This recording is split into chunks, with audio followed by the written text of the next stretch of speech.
సృష్టి కేసులో ఈడీ దూకుడు పెంచింది. డాక్టర్ నమ్రత ఆస్తులను అటాచ్ చేసింది. 50 కోట్ల విలువైన ఆస్తులు అటాచ్ చేస్తూ ఈడీ ఆదేశాలు జారీ చేసింది. 2014 నుంచి సరోగసీ పేరుతో అక్రమాలు చేస్తున్నట్టు గుర్తించింది. పిల్లలు లేని తల్లిదండ్రులకు సరోగసీ పేరు చెప్పి డబ్బులు వసూలు చేసింది డాక్టర్ నమ్రత. గిరిజన తండాల నుంచి పిల్లల్ని కొనుగోలు చేసి సరోగసీ పేరుతో తల్లిదండ్రులకు అప్పగించింది. అక్రమ సరోగసీ పేరుతో 100 కోట్లు సంపాదించినట్టు ఈడీ గుర్తించింది.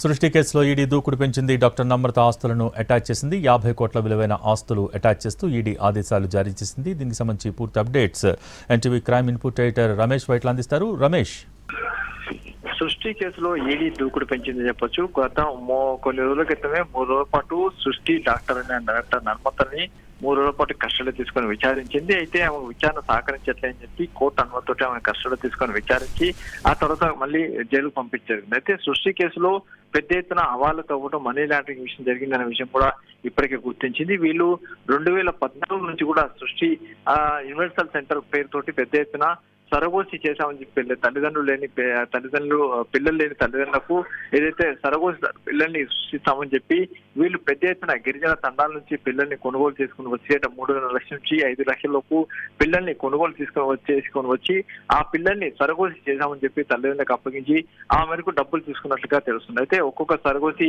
పేరెంట్స్ దగ్గర నుంచి దాదాపు 50 నుంచి కోట్ల రూపాయలు వసూలు చేసినట్లుగా అధికారులు గుర్తించారు. ఇప్పటికీ మొత్తంగా దేశవ్యాప్తంగా 23 సెంటర్లు ఏర్పాటు చేసినట్లు అధికారులు చెప్తున్నారు. దీంట్లో అటు వైజాగ్ కావచ్చు, హైదరాబాద్ కావచ్చు, లేకుండా మిగతా ప్రాంతాల్లో చాలా వరకు కూడా ఈ సృష్టికి సంబంధించిన సెంటర్స్ పెట్టి అక్కడి దగ్గర నుంచి పిల్లల్ని తీసుకువచ్చారు కావచ్చు, లేకుండా సరగోసి పేరుతో డబ్బులు వసూలు చేశారనే విషయం కూడా బయటపడింది. అయితే ఇప్పటికీ ఈ సృష్టి కేసు సంబంధించి అటు గుజరాత్ కావచ్చు, మహారాష్ట్ర కూడా దీని మూలాలు బయటపడ్డాయి. దానికి సంబంధించి అక్కడి పోలీసులు కూడా ప్రస్తుతానికి విచారణ జరుపుతున్నారు. అయితే దీంట్లో ఏదైతే సృష్టికి సంబంధించి కేసు నమోదైన తర్వాత ఈడీ దీంట్లో కేసు నమోదు చేసి ఈసీఆర్ నమోదు చేసి ఆ మేరకు విచారణ చేపడితే దాంట్లో పెద్ద ఎత్తున 2014 నుంచి వీళ్ళు హవాలా రూపంలో డబ్బులు తీసుకొని ఆ డబ్బులు మొత్తాన్ని కూడా పెద్ద మొత్తంలో ఖర్చు చేశారు, పెద్ద మొత్తంలో ఆస్తులు సంపాదించిన విషయం కూడా బయటపడింది. ఇప్పుడైతే సృష్టి నమ్రత సంబంధించిన 50 కోట్ల రూపాయలు విలువైన ఆస్తులను అటాచ్ చేస్తూ ఈడీ ఆదేశాలు ఇచ్చింది.